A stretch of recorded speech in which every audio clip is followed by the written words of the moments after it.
Sinagot siya ni Lord. Tuktak na sagot. Si Sister Wing na-terminate. Nagpe-pray siya pumunta ng Canada. Nasaan siya? Pagkita sa amo yata.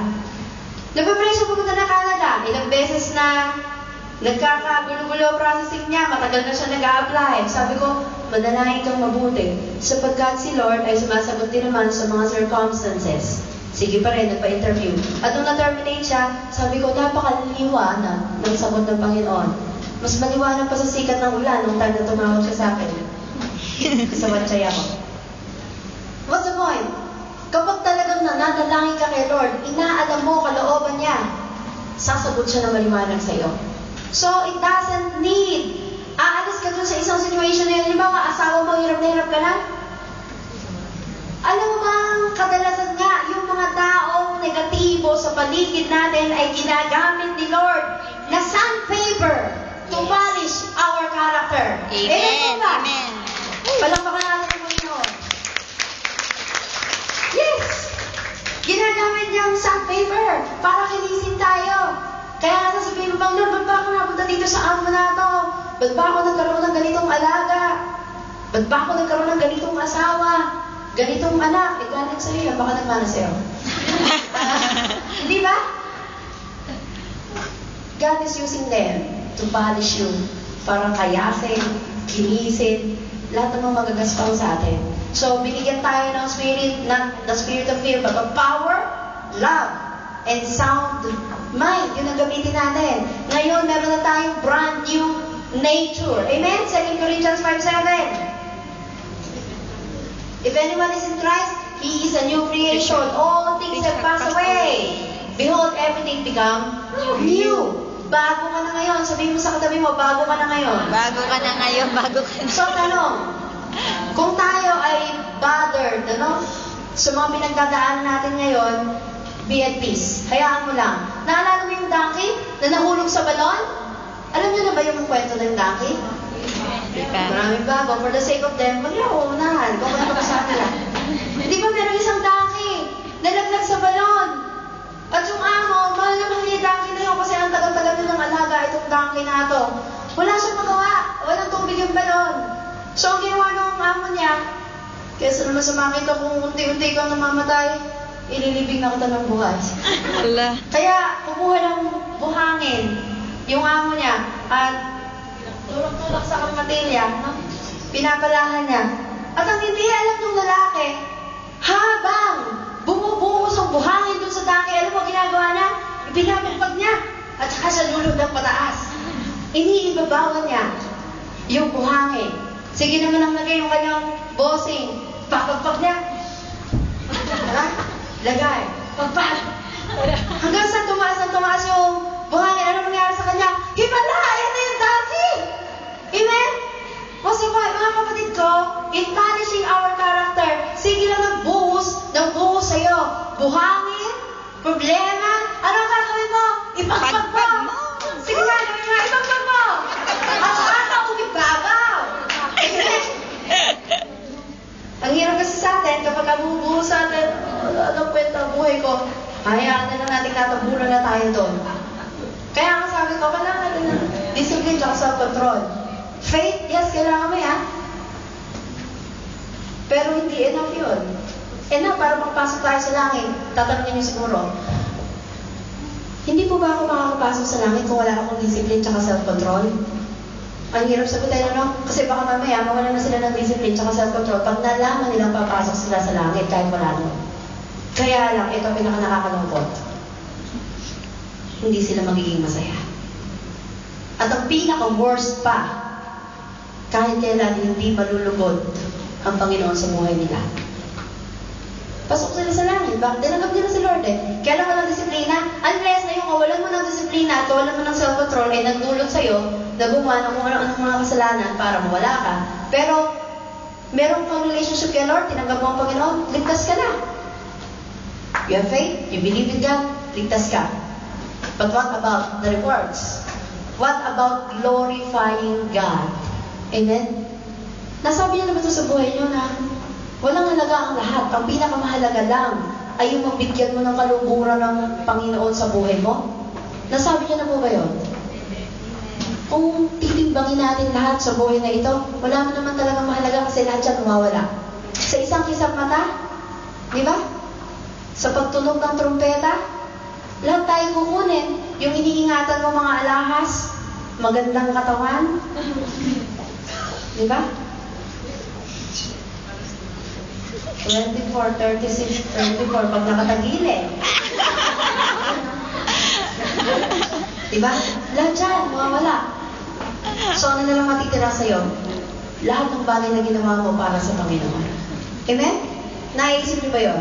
Siyempre, namumuhay tayo ngayon, nagtatrabaho tayo. Kasi, kailangan natin di ba? Pero hindi ito Panginoon natin. First and foremost, our motivation is to please God. Amen? To please God. So, sound mind, magkaroon na tayo naman din ng pag-iisip. A spirit of balance and self-control. Now, we think right. We behave right. Marami tayong maling kaisipan nun Ano mo yun? Kung ano mga naiisip natin? Gusto mong gumante? Nag-away kayo ng mag-asawa? Di ba? Nag-away kayo. Di ba? Nakinig ka ng word of God ngayon. Tapos maya-maya, nag-away kayo. Ano sa palagay mo? No wonder, hindi tayo nagtatagumpay sa buhay. So, nagsisimula tayo mag-isip ng tama, gumawa ng tama, kapag nagsimulang kumilos yung banal na espiritu sa buhay natin. Because behavior comes from our thinking. At yung ating thinking, ipasakop natin sa Panginoon. Amen? Sound mind. Kapag may nagkasala sa'yo, huwag mong gagantihan. Have a sound mind. Diba? Mumurahin mo na mumurahin, pagsasalitaan mo na masama, in the end, ikaw ang malansa. Amen. Amen? Amen. Tapos sabihin, ba't ko ba nasabi yun? Di mo na mabawi. Di ba? Tapos ipinost sa Facebook lahat ng sinabi mo, kinabi-paste. Ipin-DM mo lang sa kanya Kinabi-paste niya ngayon sa wall mo. Ano sa palagay niya? Kaya ang gagawin ko ngayon, pastora, mag-private na ako sa wall ko. Hindi yun na solusyon. Kung namumuhay tayo ng tama sa Panginoon, nalulugod si Lord sa atin, hindi mo kailangan mo-private. Amen. Amen. Amen? Amen? Amen. Yung mga private na private, yung mga tinatago yun. So, the only way that our character will be developed is through discipline and self-control. We must line up our life with the Word of God. Magsimula na tayo mamuhay bawat sandali ng buhay natin sa salita ng Diyos. At ano gagawin natin? Spend time with God. Ito assignment natin. Every morning. Kung talagang hindi natin nagagawa, sabi ko kanina, stop making excuses. Hindi talaga natin nagagawa kung gusto ng Biblia at maghintay sa Panginoon kasi ayaw natin.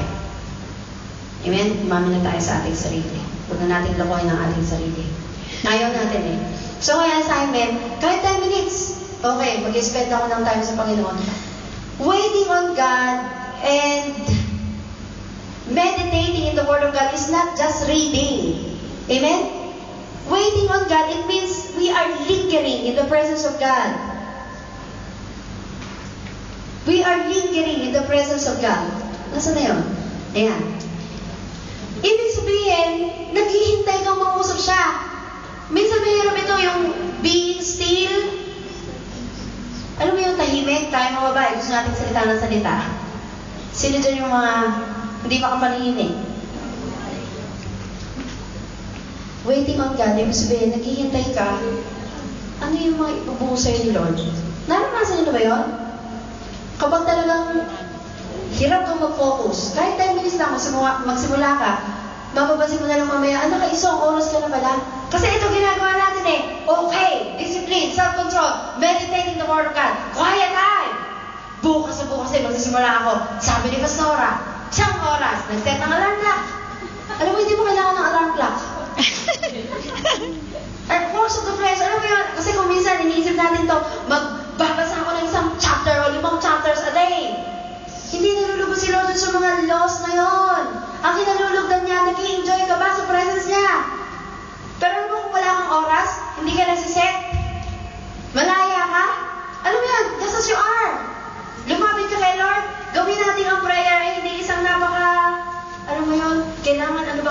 maganda-ganda. Nakalubod, nakatuwad. Ano ba? Ano bang pinakabanal na posisyon?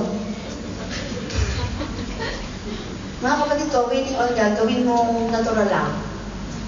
Alam ko sa iba, mahirap. Naranasan ko sa huli kong amo, bawal ang bukas ng ilaw. Naranasan ko itong kagat-kagat ko flashlight para lang ako makapagbasa kasi kailangan ko mag-prepare ng preach sa inyo. Nakakulubong ako, kagat-kagat ko flashlight, basang-basa na ng law yung Bible ko kasi, alam mo yun? Hindi kasi ako magpagbuklat, pag hawak yung flashlight, hawak ko yung kumot, alam mo yun? Tapos, ang hirap mag-aral. Paano ako makapag-preach? Kasi yun yung pinakamahirap kong amo, yung isa, hindi ito. Ang ginagawa ko na lang, pumunta ako, o gumigising ako ng alas 3, doon ako sa banyo, at ang aking table ay ang inidoro. Diba? Yung cover. Yun yung pinaka-banal na lugar para sa akin. Mahirap gawin sa ating mga katulong kasi restricted tayo, di ba? Wala tayong karapatan sa bahay ng ating mga amo. Pero, stop making excuses. If you want to spend time with God, magiging matalino tayo at wise sa paggawa ng mga pag-improvise. Amen? Yung mga panahong maibubuhos mo ang sarili mo, makipag-usap sa'yo si Lord. Do not make a second-hand faith or do not have a second-hand faith. Sabi ni Pastora, sabi ni Pastora Ana, sabi ni Pastora Amy, get your own faith. Amen po ba? Ang sabi ni Lord sa akin. Amen. Kasama mo ba kayo? Amen. Karamihan sa atin meron tayong second-hand faith. Faith ni Pastora. Diba? Sabi ni Pastora, o sabi ni Pastora Ana, o sabi ni Pastora Liwa, get your own faith. Ito sabi ni Lord sa akin. Amen. Naranasan na ba natin yun? Amen. Napakasarap na nangungusap sa iyo, Panginoon. Very clear. Hindi mo man makuha lahat ng gusto mo sa buhay. Gusto kong sabihin sa atin lahat, hindi tayo niligtas ng Panginoon para makuha mo lahat ng gusto mo. Hindi ako. Maraming church nagtuturo, have faith, you can have what you want. Whenever you want to. Sky's the limit. Tama yun. Faith ang pinag-uusapan. E paano kung mali hinihingi mo? Dapat umabot tayo sa prayer na, Lord, huwag mong ibigay sa akin yung isang bagay na alam mong hindi para sa akin. Amen. Amen? May hinihingi tayo kay Lord. Ako nanghihingi ako kay Lord. Pero sabi ko, Lord, kung hindi mo ito kalooban sa akin, gumawa ka ng mga kaparaanan para hindi mapa sa akin to. Di ba, Sister Cynthia, naghihingi ka ng mga pangasawa? Gusto ko. Yun na yun eh. Tipong-tipo. Pero, Lord, kung hindi ito para sa akin, hagdangan mo ako. Alam mo for sure, hahadlang si Lord. I experienced that for so many times. Di ba? May gusto ako. O, magpapakasal na daw sana. Eh, kaya lang. Di ba? Ano mo yun, may mga ways si Lord?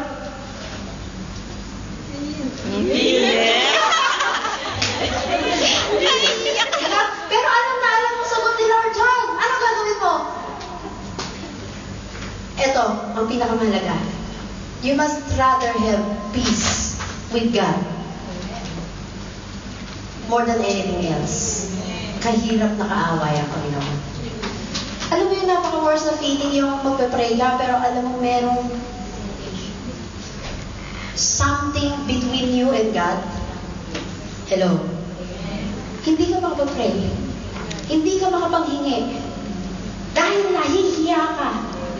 Amen po ba? Amen. There is something between you and God. Alam mo, hindi ka makapaghingi na ng sky is the limit eh. At hindi mo rin ma-express ang faith mo. Bakit? Kasi sinasabi na ni Lord sa'yo, iwanan mo na nga yan eh. Pero ayaw mong i-deal, di ba? Ayaw mong bitawan. Kasi gusto ko to, Lord eh. Magta-tithes na lang ako, wag lang to. Dadagdagan ko yung tithes ko. Dadagdagan ko ng $20. Huwag mo nang kunin to. Pero napaka-worst ang feeling guilty and condemned.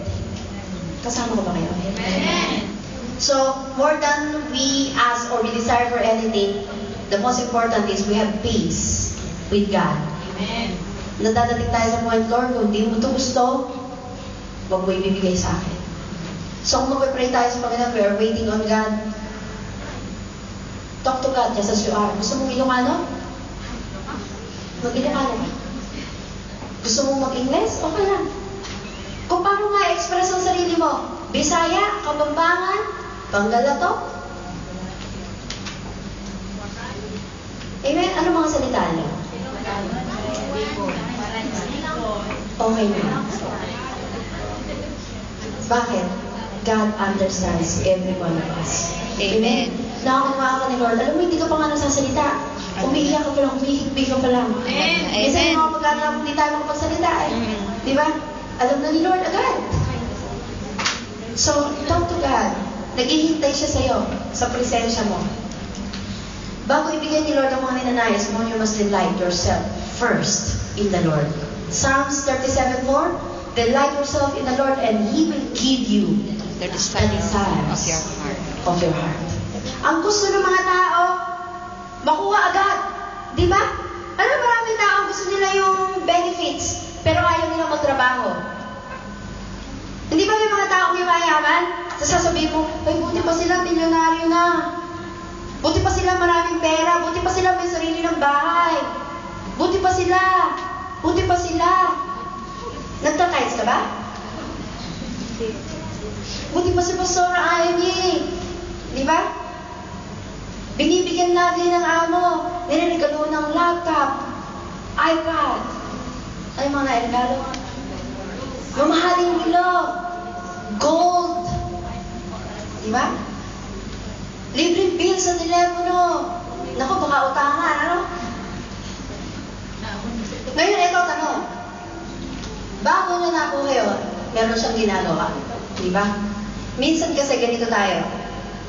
We want the benefits, but we don't want to work.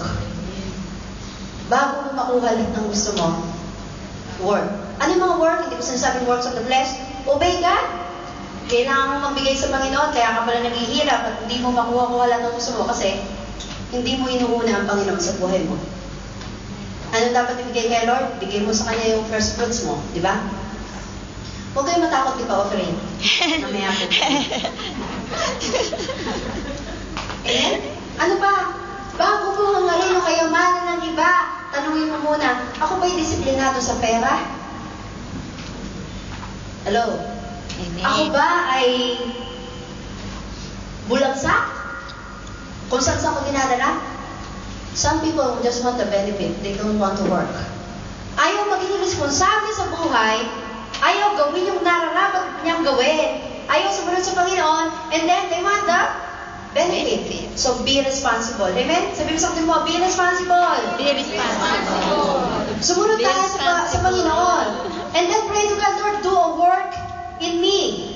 God will do a work in you. But first, you must delight yourself in the Lord. Paano tayo makapag-delight? Spending time with God. Amen?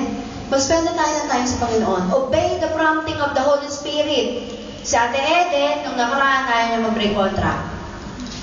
Nag-pray siya, sumagot si Lord to the Word of God, nag-pray kontra niya. Alam mo, ang bait niya yun, no? At pag napapagod niya matulog ka, dati bawal matulog, bawal pahinga. Ngayon, pag tapos ka na sa trabaho, matulog ka kaagad para tumaba ka. Ano sinasabi ng amo? So, ang galing si Wegting kanina, nagpapasalamat, mandarminate. Kaya na ako nakakaraning ng ganyan mga patotoo. Pero alam mo kung anong ibig sabihin niya? Kapag si Lord kasi ang merong siya ang kumilos at niloob niya ang isang bagay, walang mahirap. Amen. Amen. Palakpakan natin.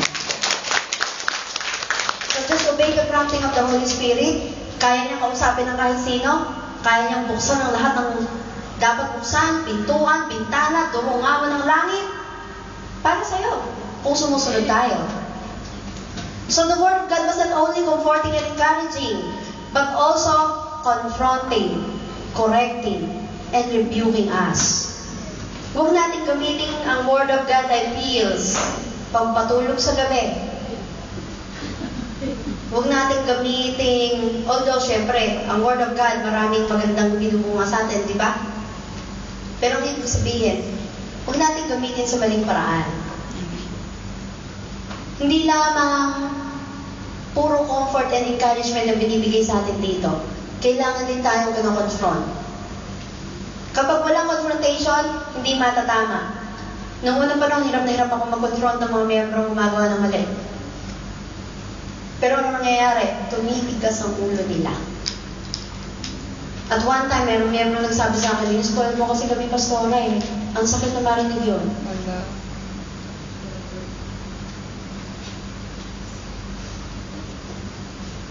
Spoil. Excuse me. So sabi ko, ngayon Lord, kailangan kong gawin bilang pastor. Hindi lang ang encouragement and comfort ang bibigay ko sa tao. Kailangan din i-confront kung dapat i-confront. At tayo naman kung kino-confront tayo, be happy. Ang mga magulang kaya namamalo ng anak kasi mahal nila. Ayaw nilang maligaw, ayaw nilang mamali. Di ba? Ganun din tayo. Nire-rebuke tayo, pinabawal tayo sa ilang mga bagay na ginagawa natin because we love you. Amen? Sapagkat mahal natin ang bawat isa, ayaw natin mapahamak ang bawat isa. So kung meron tayong nababasa dito sa Word of God, huwag mo lalagpasan. Ay, hindi para sa akin ito. Obey. Amen? Sabihin mo sa katabi mo, obey. Obey. Ano sabi sa Ephesians 2:3? Pakibasa nga po. Ephesians 2:3, dati tayo kabilang sa mga ito, namuhay ayon sa pita ng laman, at sinunod ang masamang hilig ng katawan at pag-iisip. Kaya't sa ating likas na kalagayan, kabilang tayo sa mga taong kinapupuotan ng Diyos. Amen. Dati kabilang tayo sa mga taong, kinapupuotan ng Diyos. Ang sabi sa English, in which you once walked according to the course of this world. According to the prince of the power of the air. Sino yun? Ang diablo. The spirit who now works in the sons of disobedience. But you are sons of light. Amen? You are not sons of disobedience. Among whom also we all once conducted ourselves in the lust of our flesh. Dati ano nasusunod sa atin? Gusto na naman natin. Fulfilling the desires of the flesh and of the mind, and were by nature children of wrath, just as the others. But God, at nakakabasa ba kayo sa Biblia na laging, but God? Yes. Nakakatuwa yung, but God. Every time na merong problema, but God. May kailangan ka, but God. Diba? But God will supply all my, alam mo yung, but God? Ibig sabihin, there's something negative na nangyayari sa iyo, sa mundo, but God interrupted. And then, ano ginawa niya? But God, who is rich in mercy, because of His great love, with which He loved us, binuhos niya yung mercy. Ang ganda nung inawit natin kanina. Mercy is falling. Mercy is falling. Ibinuhos ni Lord ang mercy niya sa atin. Ano mercy? Ang habag niya. Kahit gano'n tayo karami, kamakasalanan, kadungis, pinatawad tayo, di ba? Dati, ang buhay natin masama, marumi. Ibinuhos ang mercy. Pinatawad tayo ng Panginoon. So, huwag kang magmamaramot na magbigay ng mercy. Humihingi ng tawad ng asawa mo, give mercy. Amen. May mga humihingi ng tawad sa'yo. Hindi tayo makaka-move on sa buhay natin ito kung ngayon, puno-puno pa rin tayo ng unforgiveness. So, the law of gradual growth. Ibig sabihin nito, huwag kang magpadali for maturity. Nung na-born again ako, 16 years old ako. At ngayon ay 34 na ako. Sipunin pa rin, ano? But the point is, siguro sa physical walang mangyayari sa atin. But the inside, ang gusto ng Panginoon sa atin mangyayari. We will move from the inside out. Amen? Just like a seed. Nagbuo si Lord ng binhi sa atin. Anong binhi yun? Seed of righteousness sa atin. Para lumaki, kailangan tiligin, alagaan. So, little by little, binabago tayo ng Panginoon. Hindi biglaan. So, kapag may dumadating dito, pagtsagaan natin. Nagpapakita ng mga bad attitudes, nangiinis, nang-aasar. Anong kata niyo? Dumaan man kami sa asan. Hindi kami maasar. May mga tao mahilig mang-asar, mahilig mang-galang, di ba? Inuubos ang pasensya mo. Pero mga kapatid ko, Nandiyan ba kayo? Amen. Be patient sa mga kapatid. Sabi mo sa katabi mo, pagpasensyahan mo ako. You have to be patient. Pagpapasensyahan din kita. Magpasensyahan tayo. Okay. Mag-unawaan tayo. Mag-abutan tayo. Amen? Sapagkat ang ating pagbabago ay hindi instant. Paunti-unti. Kamukha na sinabi ko kanina, to have a breakthrough, you need to go through. And you have nothing better to do with your life. Eto na, pinakamabuting magagawa natin sa buhay natin. To spend every moment trying to improve. Amen? Amen. Mamamatay na lang ba tayong ganito? Hindi nag-improve. So, huwag natin sayangin ang Panginoon sa buhay natin. Sa ganda natin, nandito tayo paglinggo. Lahat ng kaya mong i-grasp, di ba? Tinuturuan kayo ng mga heads nyo. Improve. Mag-improve tayo. Sapagkat, ang nalulugod sa pag-improve natin, si Lord. Sabi nga sa John 15, God is glorified when you bear much fruit. Si Lord ang nalulugod pag namumuha tayo ng sagana. And the worst thing that will happen in our life is not to glorify God in our life. Kahit sa wall mo sa Facebook, glorify God. Amen. Glorify God. Sabi ng pinost na isang araw, nakikita sa buhay ko yung mga bagay na lumalabas sa akin, yung mga bagay na sinasabi ko, and that is true. Hindi tayo umuusga ng ating kapwa. But God sees every one of us at siya ay napapangiti pag nakikita niya ang puso natin. Ay ano? Tapat na nagpapasakop sa Kanya. Amen po ba? Amen. 2 Peter 1:5-8, dito na tayo magwawakas.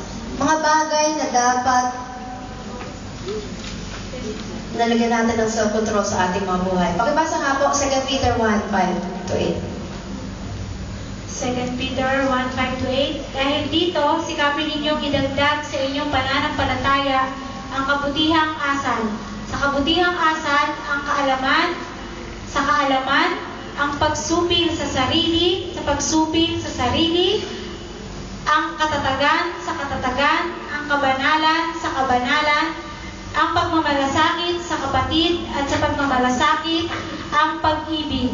Ang mga katangiang iyan ang kailangan ninyong taglayin at pagyamanin upang ang inyong pagkakilala sa Panginoong Jesucristo ay huwag mawala ng kabuluhan at kapakinabangan. Amen. Inisa-isa dito. Kapag ano sinabi ko kanina, nung muna tayong nanampalataya sa Panginoon, we have faith. Pero kailangan itong mga karagdagan nato. Inisa-isa ni Sister Melody, idagdag natin ang alin? Una, sa ating faith yung virtue. Ano yung sabihin ng virtue? Ito yung ating character. Ito yung kabutihang asal. Amen? Tandaan natin to, the more that we experience God, the more yung grace niya nararanasan natin, the more naman tayong nagnanais na maging banal sa harapan niya. Sasabihin ng mga tao, God wants me to be happy.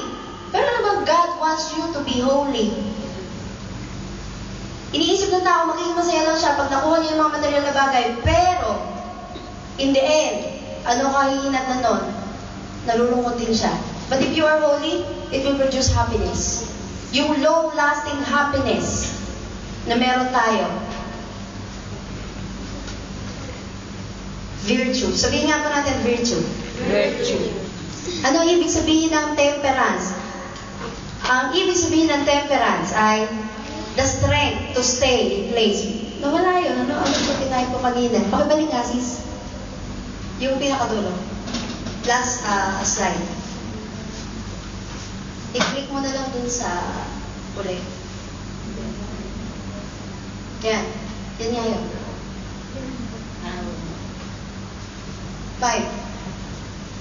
Okay. Hindi siguro na save. Temperance, it means the strength to stay in place. Sinabi ko na ang self-discipline, it is motivated to achieve a goal. Self-control is motivated by our love to the Lord. Yung virtue, nagsisimula tayong mag-develop ng ating karakter, mga kagandahang asal, kabutihang asal, sa paglusong